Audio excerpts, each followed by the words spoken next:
Fire crackers manufacturing, storage and sale points గురించి చెప్పాను. అలానే మనకు జరిగిన ఇన్సిడెంట్స్ గురించి చెప్పాను. ఇంపార్టెంట్లీ సేఫ్టీ ప్రికాషన్స్, ఎస్పెషల్లీ ప్రజలు ఇంటి దగ్గర ఫైర్ క్రాకర్స్ కాల్చుకునేటప్పుడు కొంచెం ఓపెన్గా ఉండే స్థలాల్లో కాల్చుకోవాలి. అక్కడ వాటర్ బకెట్ అండ్ శాండ్ ఇవి పెట్టుకోవాలి.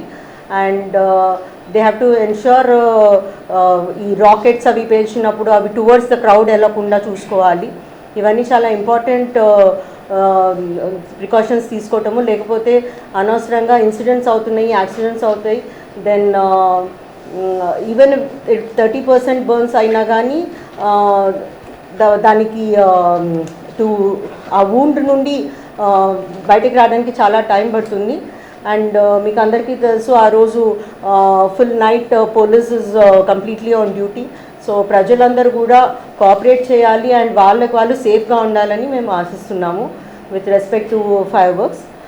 అండ్ ఈసారి clean air concept with regard to మన స్వచ్ఛాంధ్ర స్వర్ణాంధ్ర కార్యక్రమం. సో వీలైనంత వరకు ఇట్స్ కంపల్సరీ దట్ గ్రీన్ టపాకాయలు మనం వాడుకోవాలి, అది ఇంపార్టెంట్గా ఉంది.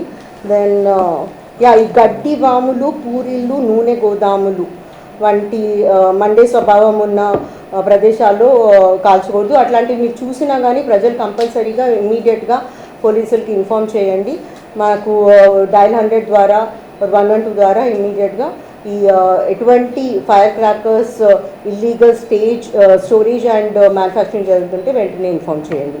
సేల్ పాయింట్స్ కూడా ఉండడానికి లేదు, ఊళ్ళలో కూడా ఇల్లీగల్ సేల్ పాయింట్స్ ఉండడానికి లేదు. ఎక్కడ ఏమున్నా కానీ ఇంపార్టెంట్గా ఇన్ఫామ్ చేయమని అందరినీ కోరుతున్నాము. సో ప్రజలందరూ సేఫ్ దివాళీ చేసుకుంటారని ఆశిస్తున్నాము. Thank you.